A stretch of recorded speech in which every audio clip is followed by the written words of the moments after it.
Shalom, shalom everyone. Up close and personal again with Cantor Ben Lolo, and very happy to see all of you here. Today we are here with the top dog.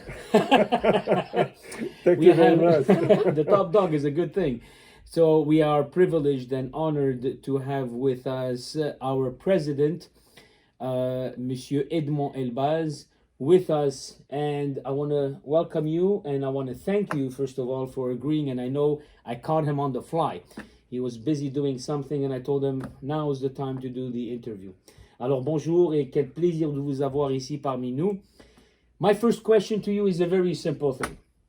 My first question has to be, first of all, we're very well distanced and everything is cool. We washed our hands, we have our masks, but because we want to be able to be heard. But we are not distant in life. No, We no, are very no, no, close. no. Only in this COVID state. I would like to ask you the first question for our viewers, and this is like a question from the heart. How was it and how is it to be the president of the most prestigious synagogue in Canada, a Sephardic synagogue? Well, I'm very honored and very flattered to be president of the Spanish and Portuguese synagogue. Like I mentioned once, when I pass by the corridor and I see the names and the pictures of all the past presidents, I say that I am functioning on their shoulders Beautiful. because they had a vision, they had a mission, and they had a vocation to bring our synagogue from where it was at starting point in 1768 to what To where it is it is today, today. a very big and prestigious synagogue. So I'm very flattered, I'm very honored. You're flattered Because- and honored, but also at the same time, it's a very big challenge. It is a It's challenge. a challenge because we have here, as everybody knows, we have Baruch Hashem, many different communities Yeah. into one synagogue. Yeah. So how do you navigate to please, which is to please everyone, and at the same time, stay the course? Well, it's all these communities that you have under the same roof, thank God, have also the same goal, is to work in harmony. Correct. There is no community here among the five that we have that want to be above any other one. Correct. They want to work together. They want to work together. So they are all represented at the board of trustees, at the executive, and so on. And I could feel that, yes, sometimes there are dissensions, but these dissensions are minimal Correct. because people really want to work together. And when there is dissensions, it's only because we want to find solutions that are harmonious, that are acceptable to everybody. Beautiful. And not because anyone want to pull the blanket more. Over to the other one. On It's the more side. that they each want to do to establish themselves. At the same time, they want to work together under the same umbrella. Exactly. What is it? When you asked me that question, something came to my mind. Lo yanum velo yishan shomer Israel. In this case, Yes. I have to say, lo yanum velo Velo yishan Ishan, shomer Shomer, Spanish Portuguese. Spanish and Portuguese. So Lo Yanu Sure. Velo Ishan, he shall not sleep or slumber. The guardian of Israel. Here, this is he shall not sleep or slumber. The guardian of the Spanish. and She'eret Portuguese. Israel. You know what? That's a beautiful. Yeah, isn't That it? should be actually.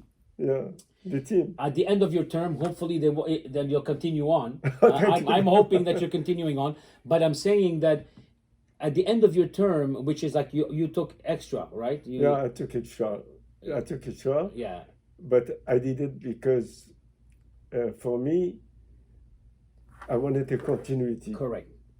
And especially after hiring Yes. the new clergy, That's right. the rabbi, and so on. So you had I to. want you yes. guys to settle properly Beautiful. and to make sure that we are on the same path. And I have to say, the Rabbi, and I appreciate that very much because we even asked you, I think, at one point, is it possible for you to stay on so that you can see our transition into Yeah. the synagogue, which Yeah. is a great thing. Une question en français. Il faut que je vous raconte de mon français. You are the master of French, so I have to be very careful how how I say this. Mais une question en français. Vous savez que tout le monde le sait dans cette communauté que vous étiez principal de Hebrew Academy, c'est ça? Non, non, non. Pas de Hebrew Academy, comment? Bialik. Bialik. L'un des principaux. Nous Un des étions pas principaux là-bas, exactement. Alors vous savez déjà comment travailler dans une communauté avec beaucoup de monde, n'est-ce pas? Maintenant que vous achevez bientôt, dans le proche futur, votre présidence, et puis là maintenant, vous avez passé avec la communauté un des tranchants les plus difficiles, n'est-ce pas? Le Covid. Et puis cette transition est différente et un petit peu difficile. Comment avez-vous navigué tous ces problèmes-là? Parce que regardez, là on a un major donor, n'est-ce pas? Vous avez un grand fundraising qu'on est en train de faire, un levée de fonds. Et puis là, vous avez les fêtes avec le Covid. Et puis on a eu plusieurs fêtes. Là, vous avez le IT qui est rentré là-dedans et comment on pouvait connecter avec la communauté et rester connecté. Vous avez eu énormément de choses qui sont tombées sur vos épaules juste avant que vous disiez, bon, voilà, je passe le bâton, le flambeau. Alors, vous posez une très bonne question. Nous vivons une période extrêmement difficile, oui. D'accord, et je dirais même extraordinaire, oui. À laquelle personne ne s'attendait. Ce Covid a commencé chez nous le 13 février. Et à ce moment-là, nous avons pris la décision, avant Shabbat du 13 février, de fermer la synagogue. Heureusement, nous l'avons fait, parce que toutes les autres synagogues qui sont restées ouvertes, oui. on en payé un prix très fort, malheureusement, oui, malheureusement, en coût humain et puis en toutes sortes d'investissements. Nous avons fermé la synagogue à temps. Et depuis, nous avons tenté à chaque fois de nous réajuster selon les circonstances. Bien sûr, ce n'était pas facile. Mais en même temps, ça a été un défi pour nous tous parce que nous avons appris à fonctionner différemment. D'accord. Nous avons gardé la synagogue en fonction. Nous avons notre clergé qui a continué à fonctionner. Donc la synagogue n'a jamais vraiment fermé ses portes. C'est ça. Mais elle a opéré différemment. D'accord? À travers Zoom et tout ça. D'ailleurs, toutes nos réunions du conseil d'administration, de l'exécutif, ont eu lieu sur Zoom. Donc, le fonctionnement de la congrégation s'est poursuivi, mais d'une manière différente. Et ce Covid nous a poussé à apprendre à fonctionner différemment, à réfléchir différemment, à devenir beaucoup plus créatifs, et puis de nous assurer que notre congrégation, nos fidèles, nos membres, continuent à avoir confiance dans la relation que nous avons établie. Et avoir la connexion, n'est-ce pas? Cette connexion qui n'a jamais disparu. Que cette relation continue. Mais maintenant, c'est une question qui... So this question, this answer poses another question. And the question is, are we going to continue with this virtual connection? Est-ce qu'on va continuer avec ce sens virtuel, même si on résume, bien sûr, avoir even if we start back again, est-ce qu'on va toujours avoir, parce qu'il y a beaucoup de monde qui compte sur ça. Okay. Listen, like I mentioned, we're learning how to live differently. Correct. Yes. And this is not only us. Everywhere, in every country, people are trying to live differently and adapt differently to the new situations. We don't know how long this situation is going to last. That's right. This COVID. And if there's going to be a second wave, maybe. Could be. Who knows? I hope not. Yes. Okay. Everyone is talking about the vaccine, but also when you hear about various medical opinions, they differ. All these opinions differ one from another, which makes people feel very uneasy and insecure at the same time. Yeah. They don't know what to listen to or what to hear or what to follow. Or what to follow. So, having said that, how I envision the future, well, we're going to continue functioning the way we are right now. Yeah. continuing to serve our community, our congregation the best we can. And Bezrat Hashem, when we reopen in 1 year or two fully, because we are secure, we feel that we can come back, we Correct. can reopen the door to our congregation, to all our members, then we'll resume That's right. our way of life. And But you've been a very big component with that. I remember all the way during the pandemic, people were saying, "Well, let's do this. Let's open up here." And you always were steadfast in saying, I was cautious. "We will not do it until We were the very security and the welfare of our Yeah. congregants," which is something that's very powerful because, like you said, some synagogues opened way too early. Yeah, Some Israel did the same thing. In France, it did the Yeah. same thing. Florida did the same thing. And look what happened. Everything went backwards, right? yeah. So, Quand I remember you, yeah. just I remind you something. You were planning a trip to Morocco. Oh, you know why we did? You know why this happened? Because you couldn't make this trip. We have to wait for the next time so you can come on that trip. We will do that trip. We will do it. God willing. It's a very You beautiful wanna- trip. You do it. Yeah. You planned it And God with laughs. Marianne, exactly. God says, And you know you what? had your Not now. team. No. Everything was set, Yes. I and know. then Yeah. I discouraged you from going 100%. because I felt that it wasn't And secure. you know what? That was the beginning of the pandemic. was the yeah, Way beginning. the beginning. Beginning, but I could sense through what I was reading and Yes. so on, comments from various doctors, that nobody knew where Yeah. this COVID business was going to take us and for how long. Well, you can see that your words are very, people listen. People listen when you talk, and that's something that you should be very proud of because a lot of people in you. this community really look up to you. I have to get off the COVID thing, and I wanna come home a little bit more.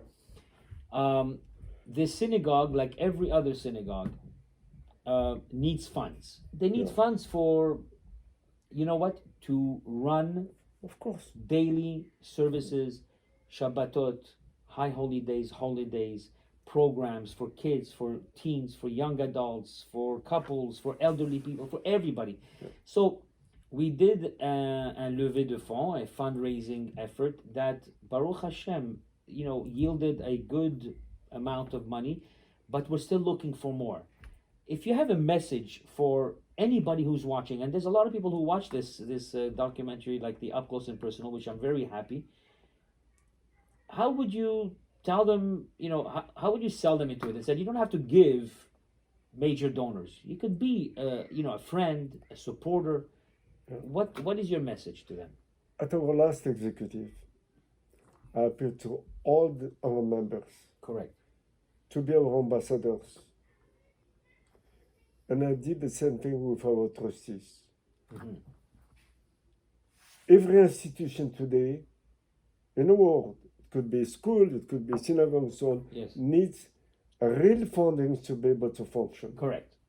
And unfortunately, when I look at the school systems for the synagogues and so on, members are declining because the demography, because the age, for many, many Yeah. reasons. Yeah. So with declining population, you have a declining entries of funds. Absolutely. Okay, so my appeal to all our congregants, to all our members, is to make sure that we have the necessary funds to be able to function, because that's the reality.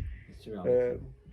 We don't want, God forbid, to face the same situation that other synagogues Yes. faced here in Montreal. They had to close their doors. And amalgamate with other synagogues or Exactly, something. exactly. Yeah. We don't want that. Absolutely. We have a history. We are Too the first. prestigious to do that. Yeah. Absolutely. We are the first synagogue in Canada. Yeah. Okay. Many communities are coming to us, and still now. Yeah. We're offering free service to all the newcomers that are coming to Canada. They know that they could come to us for Young lectures, families. for advice, for a clergy services and so on for free. Correct. We're not asking them to pay anything for the first year, second year, and we are making allowance for whoever cannot pay his membership to come to us, and we find a way to solve their financial situation. You heard it from the president's mouth here. So, This is so direct. please remember, this is your synagogue. We have phenomenal clergy that we are very, very proud of. And this clergy is at your full disposal anytime, Absolutely. 24/7. 24/7. Make sure that this beautiful place will keep functioning for the sake of all of us and for the sake of our community. Wow. I don't know. I mean, there's so many other questions I want to ask, but this is like such a perfect ending to this wonderful discussion and interview. I want to thank you, Edmond Elbaz. It's my pleasure. Vous êtes vraiment un pilier, a real pillar of this community and our congregation. Thank you very much for watching. And Content d'année, yes, my à dear. Sakharaba, in everything you do. Amen. We're going to do it together. That's even better. God willing. God bless willing. everyone, and I'll see Bye-bye. you on the next one.